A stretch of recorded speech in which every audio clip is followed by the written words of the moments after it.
Good morning बच्चों। आज के लेक्चर में हम लोग एनिमल बिहेवियर यानी इथोलॉजी के बारे में कुछ प्रारंभिक जानकारी प्राप्त करेंगे कि बेसिकली इसमें पढ़ते क्या हैं। अब आप बायो के स्टूडेंट्स रहे हो शुरू से, तो आपको पता है कि हमें फिजियोलॉजी में क्या पढ़ना है, वर्टिब्रेट में क्या पढ़ना है, इनवर्टिब्रेट में क्या पढ़ना है।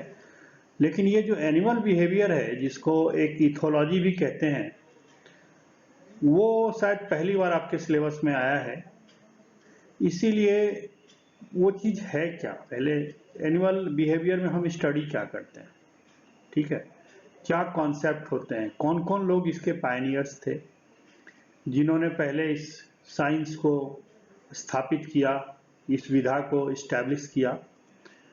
तो इसके बारे में थोड़ी सी जानकारी हम एक दो लेक्चर में देख लेंगे। और इसमें मैं आपको राइट इन द बिगिनिंग बता दूं कि डॉक्टर रीना माथुर की एक किताब आती है, एक पतली वाली रेड कलर का उसका कवर होता है, वो ले लीजिए, क्योंकि बहुत सारे टॉपिक्स ऐसे होंगे जो एक हिस्ट्री की तरह हैं, तो उसको मैं ज़्यादा डिस्कस नहीं करूँगा। मैं सिर्फ आपको एक उसकी आउटलाइन बना करके और आगे जो इम्पोर्टेंट टॉपिक्स है उसको डिस्कस करेंगे। So let's start. Ethology is the scientific study of animal behaviour. तो इथोलॉजी क्या है कि प्राणियों के व्यवहार का एक वैज्ञानिक अध्ययन है, पर्टिकुलरली इन नेचुरल एनवायरनमेंट। अब जैसे व्यवहार का अध्ययन करते हैं तो जो साइकोलॉजिस्ट है, जो मनोवैज्ञानिक हैं, वो भी करते हैं, मनोचिकित्सक हैं, वो भी करते हैं। लेकिन जब हम इथोलॉजी की बात करते हैं तो ये प्योरली एक जोलॉजिस्ट का एक अपना डोमेन है कि नेचुरल एनवायरनमेंट में, नेचुरल कंडीशन में कोई जानवर जब रह रहा है किसी जंगल में या किसी भी शहर के भी आवासीय क्षेत्र में रह रहा है, तो वहां पर वो जब एक कंपटीशन को फेस करता है तो किस प्रकार से बिहेव करेगा। जब एक कॉन्फ्लिक्ट की सिचुएशन आ जाती है कि सामने वाला जो है लड़ाई के लिए तैयार है, तो एग्रेशन का बिहेवियर कैसे होता है, मेटिंग कैसे करता है नर मादा से या मादा के साथ, जो रिप्रोडक्शन के पहले जो रिप्रोडक्शन का बिहेवियर है वो कैसा होता है, उनकी सोशियो बायोलॉजी क्या होती है। आपने हनी बी पढ़ा हुआ है सेकेंड ईयर में, और हनी बी का आपने देखा था कि कॉलोनी थी। तो कॉलोनी में क्या होता था कि एक मादा जो होती थी मधुमक्खी, वो रानी होती थी, कुछ उसके ड्रोन्स होते थे जिनको हम नर कहते थे, और बाकी जो मादाएं होती थी वो वर्कर होती थी। इस प्रकार से उनका एक सोशल स्ट्रक्चर था। इसी प्रकार का सोशल स्ट्रक्चर ऑलमोस्ट सारे जानवरों में पाया जाता है। जैसे लंगूरों में अगर आप देखेंगे तो लंगूरों में भी दो तरह के ग्रुप होते हैं, एक ऑल मेल ग्रुप होता है, एक बाइसेक्सुअल ग्रुप होता है जिसमें एक मेल अल्फा मेल होता है, उसमें और सारी कई फीमेल लंगूर होती हैं, है ना, प्रेस्बाइटिस एंटलस, और फिर उनके संतानें होती हैं। तो सोशियो बायोलॉजी क्या होती है, सोशल बिहेवियर क्या होती है वो हम देखेंगे, टेरिटोरियलिटी क्या होती है वो हम देखेंगे, लर्निंग कैसे होती है जानवरों के बीच में वो देखेंगे। फिर हम ये देखेंगे कि कुछ जो बिहेवियर होते हैं वो इम्प्रिंटेड होते हैं। जैसे माँ को जब किसी शिशु का जन्म होता है तो उसको सिखाना नहीं पड़ता कि माँ के स्तन से दूध कैसे पीना है, ये इम्प्रिंटेड है, ठीक है। बहुत सारे ऐसी चीजें हैं, जैसे अगर बच्चे को भूख लगता है तो वो रोता है, उसको कोई बताता नहीं कि आपको रोना है, वो कहीं से लर्न नहीं करता। ये नेचुरल इंस्टिंक्ट है जिनको हम इनेट बिहेवियर कहते हैं। कुछ चीजें इम्प्रिंटेड होती हैं, ठीक है। और कुछ क्या होता है कि कुछ स्टिमुलेटेड बिहेवियर होता है। जैसे कोई काउज है, उसकी कोई कारण है जिसके रिस्पॉन्स में कि जानवर बिहेव कर रहा है।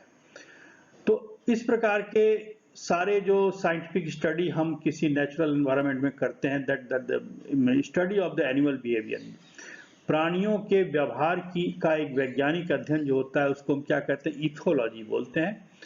और एक क्या लिखा हुआ है, एक लाइन देखिए क्या लिखी हुई है कि बिहेवियर ऑफ एन एनिमल, किसी भी जंतु का जो व्यवहार है उसको कैसे परिभाषित करते हैं, how it is defined in the totality of the movement, sound emission and body postures and to the noticeable changes like color change, secretion of water substances and other bilateral communication therefore release their behavior in the partner.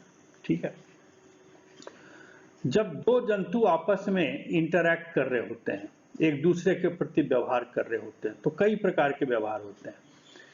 जैसे कोई दो जने झगड़ा कर रहे हैं, लड़ाई कर रहे हैं, तो उनके बीच क्या होगा कि वो किस प्रकार की बॉडी मूवमेंट होगी, उनके पसीना आएगा, चेहरा लाल हो जाएगा, चेहरा तमतमाया हुआ रहेगा, एक दूसरे के तरफ एग्रेसिव पोस्चर एक अपनाएंगे और जो जोर से बोलने की कोशिश करेंगे, दूसरे के आवाज को दबाने की कोशिश करेंगे। लेकिन दो जने जिनमें बहुत अंतरंगता है वो क्या करते हैं, वो आपस में कभी आंखों के इशारे से ही बात हो जाती है, उनका जो बिहेवियर है, चेहरे का एक्सप्रेशन वो कुछ और कहता है ना। आपस में जो कहते हैं ना कि जो लोग ज्यादा नजदीक होते हैं, जब अंतरंगता होती है तो आवाज को तेज नहीं करना पड़ता, ठीक है। अंतरंग क्षणों में जो आवाज है बहुत बहुत धीरे, बहुत फुसफुसा करके बोला जाता है। ये है कि दो जने बहुत नजदीक हैं, इमोशनली, मेंटली, फिजिकली नजदीक हैं। लेकिन जब आप किसी से दूर होते हो मतलब जब झगड़ा करते हो तो आप इमोशनली उससे कट जाते हो, उससे अलग हो जाते हो, तो उस समय चिल्ला के बोलते हैं। तो आपका किस प्रकार का मूवमेंट आप करते हो, किस प्रकार की आवाजें निकलती हैं, किस प्रकार का बॉडी पोस्चर होता है, इसके अलावा कलर में चेंज होता है, या फिर बहुत सारे ऐसे मैमल्स हैं जो कि क्या होती हैं कि कुछ ऐसे फेरोमोन्स होते हैं, पर्टिकुलरली हिरन वगैरह में देखा गया है, कुछ ऐसी गंध निकलती है जो मेल को उनकी तरफ आकर्षित करती है, ठीक है। तो कुछ ऐसे जो गंध वाले, सुगंध वाले पदार्थ जो हैं उनको इमिट करना है, या दोनों के बीच जो कम्युनिकेशन है, या फिर मान लीजिए जब लड़ाई की सिचुएशन आती है तो एक एग्रेसिव होता है, दूसरा थोड़ा सा उससे दबा होता है। कुत्ते को आपने देखा होगा कि उसकी पूंछ या तो ऊंची रहती है या पूंछ बिल्कुल दोनों पैर के बीच में आ जाती है, दोनों अलग अलग पोस्चर के परिचायक है। तो कहने का मतलब कि किसी भी जानवर का जो बॉडी पोस्चर है, उसका जो आवाज निकलती है, उसके बॉडी का जो मूवमेंट है, उसके कलर चेंज होता है, कोई गंध निकलती है शरीर से, या आपस का कम्युनिकेशन है, ये सारी चीजों की जो टोटलिटी होती है, मतलब सारी चीजों को हम एक संपूर्ण परिप्रेक्ष्य में जब हम देखते हैं तो वो होता है एनिमल बिहेवियर। यानी एनिमल बिहेवियर को हम कैसे परिभाषित करेंगे, या किसी जानवर का के शरीर का मूवमेंट है, चलन है, उससे निकलने वाली आवाजें हैं, शरीर के पोस्चर हैं, शरीर किस प्रकार से खड़ा है या किस प्रकार का हाव भाव है, और दूसरे जो फिजियोलॉजिकल चेंज होते हैं, इन सब के परिप्रेक्ष्य में जो जंतु का व्यवहार होता है उसको हम कहते हैं, जो परिप्रेक्ष्य में जंतु के व्यवहार को परिभाषित किया जाता है। और ये एक्चुअली इसमें सारे प्रोसेस वो हैं जिससे कि प्राणी जो है एक्सटर्नल वर्ल्ड को, यानी कि जो बाहरी दुनिया को पहचानता है। तो अब देखिए, जानवर के अंदर एक तो इंटरनल वैल्यू है, मतलब हमारा एग्जाम्पल देख लीजिए, हम खुद अपना एग्जाम्पल लें कि हमारे शरीर में क्या होती है, होमियोस्टेसिस होती है, समस्थैतिकी होती है। हमारा शरीर का एक टेम्परेचर का रेंज होता है, ब्लड प्रेशर का रेंज होता है, दूसरे जो हार्मोन रेगुलेट करते हैं तो बीएमआर का एक रेंज होता है, बेसल मेटाबॉलिक रेट का। अब होता क्या है कि मान लीजिए कि अचानक से टेम्परेचर बढ़ गया या घट गया। जब टेम्परेचर बढ़ता है तो क्या होता है, शरीर से पसीना निकलता है। पसीना हालांकि एक फिजियोलॉजिकल रिस्पॉन्स है, लेकिन इसमें क्या देख रहे हो आप कि जो बाहर का वातावरण है, शरीर का जो आंतरिक वातावरण, उसके शरीर से बाहरी वातावरण के साथ एक सामंजस्य स्थापित करने की कोशिश कर रहा है, एक अनुकूलन स्थापित करने की कोशिश कर रहा है। उसी प्रकार से जब कोई प्राणी किसी भी परिस्थिति में पड़ता है तो उसके हिसाब से अपने को बचाने के लिए, अपने अस्तित्व को बचाने के लिए, सुरक्षित रखने के लिए, है ना, कई प्रकार से व्यवहार करता है। कि ठंड में कोई कैसा व्यवहार करेगा, गर्मी में कैसा व्यवहार करेगा, कोई खतरे की स्थिति में कैसा व्यवहार करेगा, जहाँ उसका स्वागत किया जा रहा है वहाँ कैसा व्यवहार करेगा। तो कहने का मतलब कि अलग अलग परिस्थितियों में, अलग अलग बाहरी परिस्थितियों में जो है वो जंतु जो है वो अलग अलग ढंग से रिस्पॉन्ड करता है। अब बिहेवियर में क्या है कि behaviour what an animal does and how it does, कि अगर एक लेमैन टर्म्स में कहें, एक सिंपलेस्ट पॉसिबल टर्म में कहें, तो बिहेवियर क्या है कि जो एक जानवर करता है, जो एक प्राणी करता है, तो पहली चीज तो क्या करता है और दूसरी बात कैसे करता है। ये दोनों चीजें कि how does it do and what does it do, ये क्या कर रहा है और कैसे कर रहा है, ये दोनों चीजें उसके व्यवहार का हिस्सा होती हैं। और लर्निंग जो है एक प्रोसेस है, इसमें 3 पायनियर्स के नाम दिए गए हैं। ये जो हैं इनका नाम था कॉनरेड लॉरेंज। इन्होंने कई किताबें लिखी है ना, जैसे एक किताब का नाम था किंग सोलोमन्स रिंग। सोलोमन जो है एक्चुअली वो जो मुस्लिम सभ्यता है या जो यहूदियों की सभ्यता है, दोनों जगह के दंत कथाओं में एक राजा हुआ करता था, इसका नाम सोलोमन या सुलेमान हुआ करता था। और उसके कहते हैं कि उसके पास एक अंगूठी थी जिसको पहनने के बाद में जानवरों की आवाज वो पहचानता था, कि कोई भी पशु पक्षी क्या बोल रहे हैं उसको समझ में आता था। तो जो किताब लिखी गई ना, उस किताब का नाम था किंग सोलोमन रिंग, मतलब राजा सोलोमन की अंगूठी। ठीक है, तो ये एक सबसे जो पहले जिन्होंने इसको एक अलग विज्ञान के रूप में स्थापित करने की कोशिश की, उनका नाम था, अभी हम अगले स्लाइड में इनका नाम भी आ जाएगा, कॉनरेड लॉरेंज। ये हैं, ये ऑस्ट्रेलियन थे, ये निको टिम्बर्जन है और इनका नाम कार्ल वॉन फ्रिच है। तो निको टिम्बर्जन ने भी कई, जैसे कि एक स्टीरियोटाइप बिहेवियर है या क्या कहते हैं इसको, स्टीरियोटाइप बिहेवियर है, एक तो ये है, और दूसरा अभी हम आपको बताएंगे साइन स्टिमुलस है। इन सब पे बहुत काम किया था और इनका नाम है कार्ल वॉन फ्रिश। इन्होंने मधुमक्खियों के व्यवहार को बहुत विस्तृत अध्ययन किया था कि जैसे एक श्रमिक मधुमक्खी है वो किस प्रकार से इंडिकेट करती है। जैसे मान लीजिए कि पहले वो एक्सप्लोरेशन पे गए छत्ते के बाहर अपना भोजन ढूंढने के लिए, बहुत सारी मधुमक्खियां छत्ते से बाहर अपना भोजन ढूंढने के लिए जाती हैं और जा करके उनको पता चलता है कि फलां जगह जो भोजन का लोकेशन है, तो उन क्या होता है छत्ते में वापस आ करके और अपने साथियों को ये बताती हैं कि भोजन किस दिशा में है, तो भोजन दूर में है या नजदीक में है। अलग अलग तरह के वो डांस करते हैं, अलग जो उड़ने का मूवमेंट है उसको डांस बोलते हैं मधुमक्खियों में। तो इसका पूरा अध्ययन किया था। ये 3 जो हैं ये पायनियर्स माने जाते हैं इथोलॉजी के, यानी कि जंतु व्यवहारिकी जो विज्ञान है इसको स्थापित करने वाले 3 जो महानतम लोग थे, जो जनक कह सकते हो इनको, जिन्होंने शुरुआत की इस विज्ञान की, वो थे ये 3। क्या नाम बताया? कॉनरेड लॉरेंज, दूसरा निको टिम्बर्जन और तीसरा कार्ल वॉन फ्रिच। ये जो देखिए कॉनरेड लॉरेंज जो था ना, ये ऐसे एक्सपेरिमेंट में डूबे रहते थे कि जंतुओं के बीच में चले जाते थे।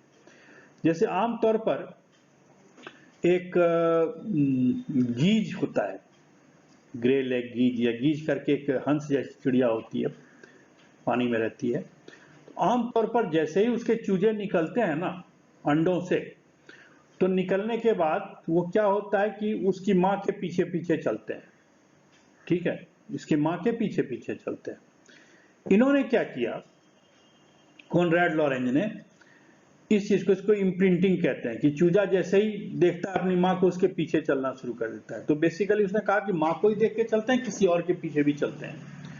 उन्होंने क्या किया कि चूजे जब निकल रहे थे तो माँ को अलग कर दिया या ढक दिया उसको, जिससे चूजे को नजर नहीं आए, और खुद चलना शुरू किया।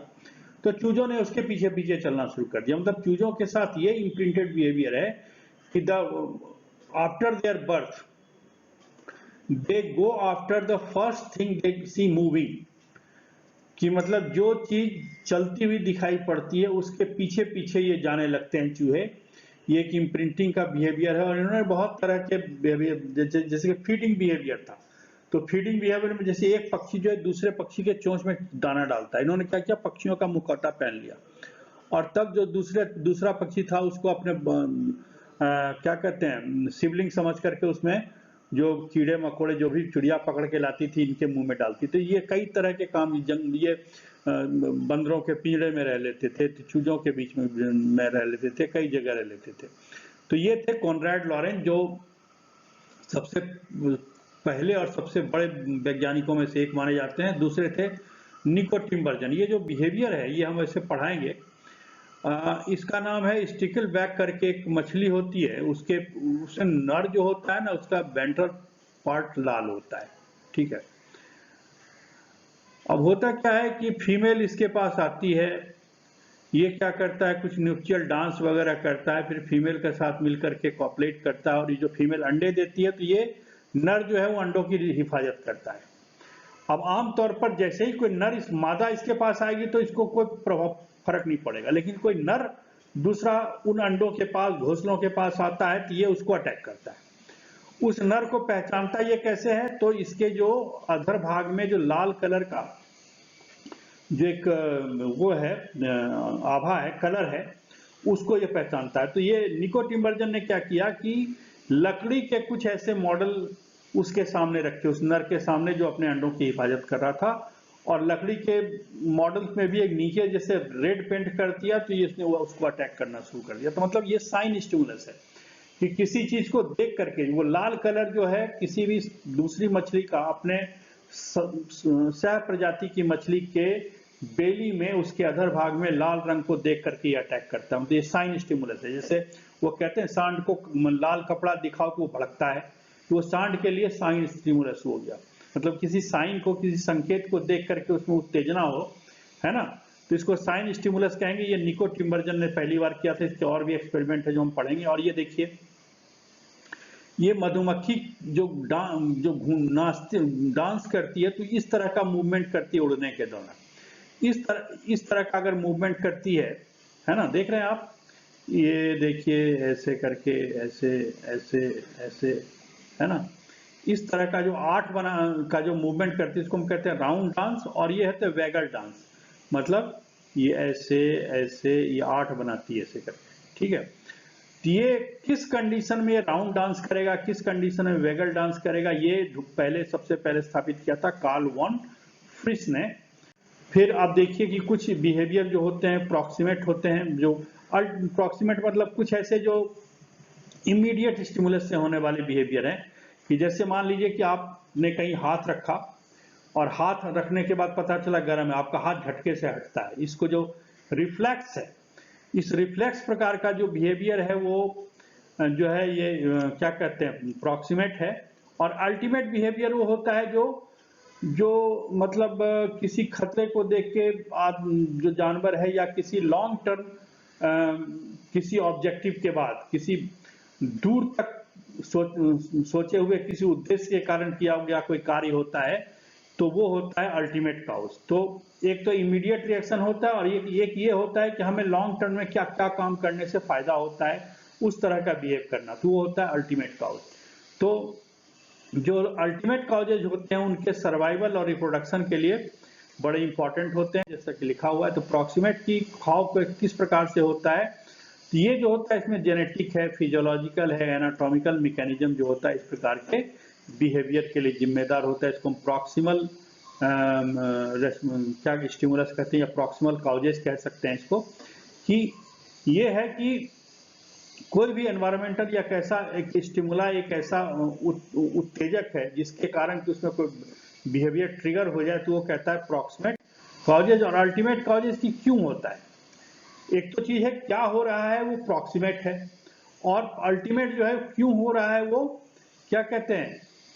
ये अल्टीमेट काउजेज जो होता है ये क्वेश्चन मतलब ये इवोल्यूशनरी सिग्निफिकेंस में, कि अगर जंतु एक प्रकार का अनुकूलन देख रहा है या बिहेवियर के साथ उसको किसी वातावरण में, किसी सामान्य परिवेश में, किसी भी परिवेश में अगर उसको जिंदा रहने के लिए, है ना, अनुकूलन मिल रहा है किसी व्यवहार से, तो वो इसका इवोल्यूशनरी सिग्निफिकेंस का है, क्योंकि ये उस स्थिति में जानवर लंबे टाइम तक जो है धरती पर रहेगा और उसी प्रकार का जिस बिहेवियर से उसको फायदा मिलता है उस बिहेवियर को वो ज्यादा और बढ़ाने की कोशिश करेगा, जिससे कि कुछ इवोल्यूशनरी चेंजेज उसमें आ जाएंगे, है ना। जैसे कि अगर मान लीजिए कि कोई मछली जैसा प्राणी है या जो एम्फीबियन है, अब एम्फीबियन ये देख रहा है कि पानी में अब ज्यादा, जैसे एम्फीबियन जब मछलियां धरती पर आई तो क्यों आई, क्योंकि पानी से उन्होंने धरती पर आने की कोशिश की। धरती उस समय अनएक्सप्लोर्ड थी, तो धरती पर आने के लिए क्या हुआ, उनको कुछ ऐसे बिहेवियरल चेंज करने पड़े, कुछ फिजियोलॉजिकल चेंज करने पड़े, कुछ एनाटॉमिकल चेंज करने पड़े, जिसकी वजह से कि वो पानी के बाहर सरवाइव कर सके। फिर पानी से बाहर आने के बाद एक एम्फीबियन अवस्था में रहा वो, कि पानी में भी रह सके और जमीन पर भी रह सकते। फिर वो एम्फीबियन से पूर्णतया रेप्टिलिया की तरफ आ गया। तो ये तीनों जो कंडीशन आप देख रहे हो कि एक मछली था, एक एम्फीबियन था, एक रेप्टाइल है, तीन एक से दूसरी से तीसरी अवस्था आने के बीच में उसके बिहेवियर का योगदान होता है। क्योंकि होता क्या है कि जो जमीन पर रहने के अपने कई फायदे थे उस टाइम, और इस वजह से उन जंतुओं ने जमीन पर आना चाहा, तो इस प्रकार का जो बिहेवियर है उसके विकास क्रम में बड़ा महत्वपूर्ण होता है। अब देखिए दो तरह का बिहेवियर है, एक तो कहते हैं इनेट बिहेवियर, जिसको हम कहते हैं जन्मजात व्यवहार होता है। ऐसा व्यवहार जिसको सिखाने की आवश्यकता नहीं पड़ती, ये जन्म से है, और ये उसके जेनेटिक्स में, उसके क्या कहते हैं, उसके अनुवांशिकी में अंतर्निहित होता है इस व्यवहार का कारण, ठीक है। तो ये काफी स्ट्रॉन्ग जेनेटिक कंपोनेंट वाले हैं, मतलब इसमें जो अनुवांशिक संघटक इस व्यवहार में बहुत ज्यादा होता है, और independent of the environmental influences, मतलब कि जो बाहरी वातावरण है, इसके बाहरी जो माहौल है, यहाँ एनवायरमेंट का मतलब माहौल से है ना, बाहरी माहौल से कतई ये अप्रभावित होता है, ठीक है। और ये hard wire in the system, मतलब ये सिस्टम में गुथा हुआ है, ठीक है, कि जैसे आदमी को दर्द होगा तो कराहेगा या रोएगा, ये सिस्टम में है। हालांकि ये फिजियोलॉजिकल रिस्पॉन्स भी है, या कोई बच्चा जैसे मैंने कहा ना कि जैसे उसको भूख लगती है तो रोता है ना, तो ये उसके सिस्टम में, ये इनेट बिहेवियर है। और ये जन्म से ही किसी जंतु में रहता है, और इसमें आमतौर पर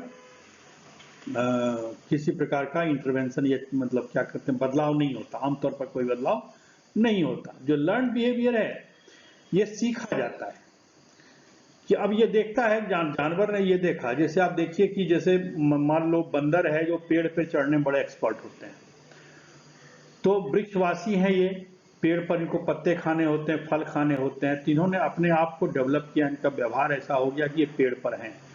पेड़ पर रहने से क्या होता है कि इन्होंने अपना एक नीचे या एक अपना निकेत एक अपना बना लिया, कि पेड़ पर फिर इनका कोई कॉम्पिटिटर नहीं है, जो शाकाहारी है उसके लिए पेड़ पर रहना सबसे अच्छा है।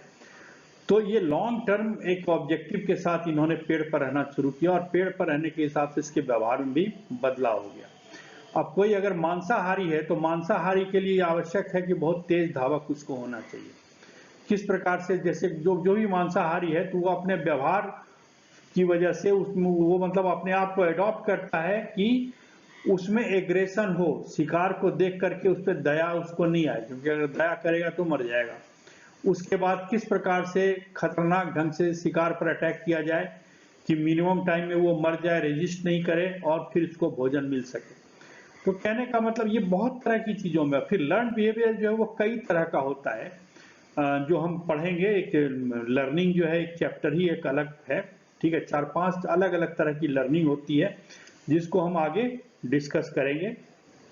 तो देखिए इनेट बिहेवियर या इंस्टिंक्ट, ये बहुत इंपॉर्टेंट है, क्योंकि इसमें ये जो है, ये मैंने कहा ना, ये सर्वाइवल के लिए भी बहुत इंपॉर्टेंट है। जो लर्न बिहेवियर ये भी सर्वाइवल, अगर बच्चा रोएगा नहीं तो माँ बाप को पता नहीं चलेगा, फिर भूखे ही रह जाएगा वो, फिर माँ बाप को पता नहीं चलेगा कि कब उसको भूख लग रही है कब नहीं लग रही है ना। और ये तो खैर ह्यूमन बीइंग में तो वैसे ही पेरेंटल केयर होता है कि लोग घड़ी देख के देखते हैं, भाई 2 घंटे पहले दूध पिलाया था, 2 घंटे बाद पिला दो। जानवरों में कैसे होगा? हाउ डू दे रिकॉग्नाइज कि उनकी जो संतान है, ऑफ स्प्रिंग है, वो भूखी है या उसको रक्षा की जरूरत है ना, या आसपास मान लीजिए कोई सांप आ गया, तो सांप आ गया तो सांप की आवाज है, उसका जो फुफकार है, उसको देख करके जो दूसरी चिड़िया है वो अपने आप को बचाने का प्रयास करती है। ये इनेट बिहेवियर है। तो इस प्रकार का जो बिहेवियर है that is necessary for survival, survive करने के लिए, जीवित रहने के लिए इस प्रकार का बिहेवियर बहुत ज्यादा जरूरी है। और पर्टिकुलरली ये किसमें इंपॉर्टेंट है? ये उन जानवरों में बहुत ज्यादा इंपॉर्टेंट है जिनमें पेरेंटल केयर बहुत कम होता है, इसमें पैतृक रक्षण कम होता है। जैसे हम आपको पढ़ाएंगे डिगर वॉस के बारे में, या फिर कुछ ऐसे टर्टल होते हैं जो जन्म लेते हैं, उनके जन्म लेने से पूर्व इनके माँ बाप मर चुके होते हैं, लेकिन फिर भी इनको ये पता है कि कैसे अपना घोंसला बनाना है, किस प्रकार से अपना भोजन प्राप्त करना है और कैसे रिप्रोड्यूस करना है। ये सारी चीजें अगर इसमें इनेट नहीं रहेगा तो ये तो प्रजाति खत्म हो जाएगी। उसी प्रकार से ये इनहेरिटेबल होता है, मतलब ये जो होता है इसका स्थानांतरण एक से दूसरे जनरेशन में रहता है। लिखा हुआ अंग्रेजी में आप इसको ट्रांसलेट कर लीजिए, जैसे जैसे मैं बोल रहा हूँ इसको आप धीरे धीरे इसको इस लेक्चर को चलाना अपने फोन पे, और जैसे मैं बोल रहा हूँ अपनी भाषा में इसको लिख लेना, क्योंकि हिंदी टाइपिंग बड़ी परेशानी होती है मुझे। तो एन इनेट बिहेवियर इज इनहेरिटेबल, जो क्या कहते हैं जन्मजात व्यवहार होता है, ये अनुवांशिक रूप से एक से दूसरी पीढ़ी में स्थानांतरण तक किसके द्वारा? जीन्स के द्वारा। यह इंट्रिंसिक होता है, अंतर्निहित होता है।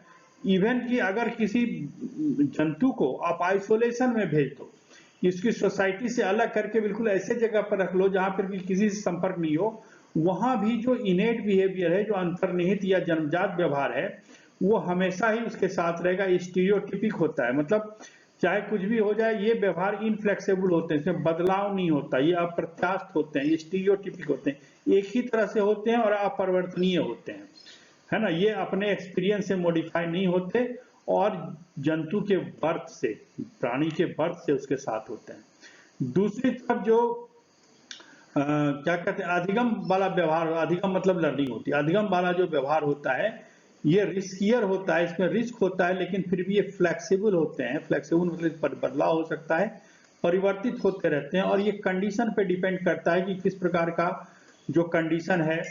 अब कंडीशन जो है जहां पर कि थोड़ा सा एग्रेसिव होने से काम चल जाएगा, दूसरे को डरा के काम चल जाएगा, तो फिर क्या करते, दूसरे को डरा के काम लेते हैं। फिर ये देखते हैं कि हम जिसको डराने की कोशिश करें वो ज्यादा हमसे खतरनाक है, हमारी धुलाई कर देगा, तो क्या करता है वहां पर सरेंडर कर देते हैं। तो इस प्रकार से जो बदलाव वाला व्यवहार है ये लर्न बिहेवियर, ये आदमी उसको पहचान होती है किसी जंतु की, कहाँ हमें अड़ना है, कहाँ हट जाना है, ठीक है। और ये सिर्फ एक दूसरे के इंटरेक्शन में ही नहीं होता, उनका भोजन खोजने का, भोजन प्राप्त करने का।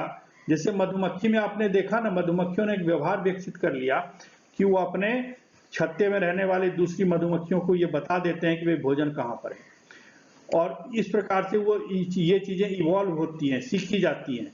ये एक्सपीरियंस से होता है, ये बर्थ से नहीं आता, और ये ट्रायल एंड एरर से, एक बार, दो बार, 10 बार, मतलब प्रयास और त्रुटि, है ना, इसके जरिए ये विकसित होता है। और जो भी जो एक्सपीरियंस होता है, पास्ट एक्सपीरियंस, उसको फिर याद रखा जाता है कि हमने ऐसा किया था तो ऐसा हो गया था। जैसे आदमी ने मान लीजिए अगर पहली बार अनाज उगाना शुरू किया होगा तो वो भी तो एक्सपीरियंस से किया होगा कि अनाज को पहले फेंका होगा, फिर उसमें से अनाज उगे होंगे, फिर अनाज को कैसे काटा है ये देखा होगा, फिर कौन सा अनाज खाने लायक है, नहीं खाने लायक है। तो ये सारा जो है एक्सपीरियंस से ही आया ना, ये सारे के सारे लर्न बिहेवियर के एग्जाम्पल थे, और ये इनहेरिटेबल नहीं होते, ये एक से दूसरी पीढ़ी तक अनुवांशिक नहीं होते, है ना, ये एक्सट्रिंसिक होते हैं, ये अंतर्निहित नहीं होते, और ये बदल सकते हैं समय के साथ। जैसे सी टर्टल, एक देखिए इनेट बिहेवियर का एक एग्जांपल है सी टर्टल, समुद्र में रहने वाले जो कछुए हैं, ये जब हैच करते हैं, अपने अंडे से बाहर निकलते हैं, तो अपने पेरेंट्स को नहीं देखते, लेकिन फिर भी इंस्टिंक्टिवली जो अंतर्निहित व्यवहार है उसकी वजह से क्या करते हैं कि जहां इन अंडों को दबा के रखा गया था इनके पेरेंट्स के द्वारा सुरक्षा के हिसाब से, वहां पर खोद करके उससे बाहर निकलते हैं। कई बार ये खोदने की प्रक्रिया कई दिन लग जाती है, लेकिन फिर भी जो नवजात कछुए होते हैं वो रात में निकलते हैं, ठीक है, और तब रात में निकल करके ये अपना काम करते हैं, आसपास एक्सप्लोर करते हैं, क्योंकि उस समय अंधेरे में कोई जो इनका शिकारी है इनको देख नहीं सकता, और उस समय कोई भी पेरेंट इनको बताने वाला नहीं होता, कोई भी उनके माता पिता नहीं होते, लेकिन फिर भी वो रात का इंतजार करते हैं और अंधेरे में खुदाई का काम करते हैं या फिर खोद के निकलते हैं बाहर और या फिर अपना भोजन ढूंढते हैं। ये सारा का सारा जो जन्मजात एक अंतर्निहित जो ज्ञान था उनमें, जो किसी न किसी वजह से आनुवांशिकी के द्वारा इनमें आया था, उसी की वजह से ऐसा व्यवहार वो शो करते हैं। दूसरी तरफ जो लर्न बिहेवियर है, उसमें एक बिहेवियर हैबिचुएशन कहते हैं। जैसे मान लीजिए कि एक स्पाइडर है, स्पाइडर को क्या कहते हैं हिंदी में, क्या बोलते हैं उसको, अरे मकड़ी, मकड़ी होता है ना, मकड़ी के जाले को ना आप जाकर के थोड़ा सा हिला दो, अगर उसमें मकड़ी है तो क्या करेगी, तेजी से भागने का प्रयास करेगी, एकदम जैसे कमोशन की अवस्था अस्थिर हो जाएगी। फिर 1 घंटे बाद फिर हिलाओ, फिर भागने का प्रयास करेगी। आप अगर 10 बार यही काम दिन भर में करोगे ना, तो उसको ये लगेगा कि ये तो रोज का ही नियम है भाई, हर घंटे ये हो रहा है। तो फिर उसके प्रति जो तुरंत जो भागने वाला रिस्पॉन्स था ना, जो इंस्टेंट भागने वाला रिस्पॉन्स था, वो कम हो जाएगा। वो सचेत जरूर हो जाएगी, लेकिन उस प्रकार से पहली बार की तरह भागेगी नहीं। ये हैबिचुएट हो जाता है ना। तो इसको कहते हैं हैबिचुएशन। उसके बाद एक इवान पावलोव का एक एक्सपेरिमेंट था, जिसमें उन्होंने क्या किया, ये हम बताएंगे वैसे डिटेल में आपको ये पूरी कथा, लेकिन अभी हम आपको उन्होंने क्या किया कि कुत्ते को एक पिंजड़े में रख दिया और कुत्ते के सलाइवरी ग्लैंड में एक ट्यूब लगा दी, जिससे ये पता चलता था कि जैसे मान लीजिए ट्यूब से सलीवा निकल रहा है, मतलब कुत्ता जो है उसको खाने की इच्छा रखता है, उसको भूख लग गई। तो आमतौर पर क्या होता था कि ये कुत्ते को ना खाना देते थे टाइम से, और खाना देने के साथ एक घंटी बजाते थे, घंटी बजा के फिर खाना देते थे। तो खाना देख करके कुत्ते के सलेवा या निकलता था या लार निकलता था, मतलब जो भोजन करने की इच्छा जागृत होती थी। इसके बाद ये एक्सपेरिमेंट रिपीट करते रहे, मतलब कुत्ते को ये कंडीशन हो गया कि जब भी घंटी बजती है तो खाना आता है। उसका जो साइकी था, उसका जो इसकी जो मनोदशा थी, वो मतलब उसमें ये बात करीब करीब छप गई, प्रिंट हो गई कि जब घंटी बजती है तो खाना आता है। ये कंडीशनड हो गया, मतलब उसका दिमाग जो है, उसका साइकी है, जो उसका जो मनोदशा था, वो कंडीशनड हो गया, उसमें कंडीशनिंग हो गई कि जब घंटी बजती है तो खाना आता है। फिर बाद में क्या किया कि खाना नहीं दिया, घंटी बजा दी, तब भी उसके लार निकलने लग गया। तो ये जो है, ये प्रक्रिया होती कंडीशनिंग से, और ये लर्निंग से होता है। मतलब कुत्ते ने जो 10 बार देखा घंटी के साथ खाना आ रहा है, तो फिर उसने ये समझ लिया कि जब घंटी बजेगी तो खाना आएगा, और फिर वो खाने के लिए तैयारी कर लेता था, मतलब उसका जो सिस्टम था तैयार हो जाता था। इसको कहते हैं कंडीशनिंग।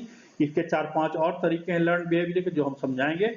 तो आज हम इतना ही, कल इससे आगे कंटिन्यू करेंगे। ठीक है, थैंक यू वेरी मच।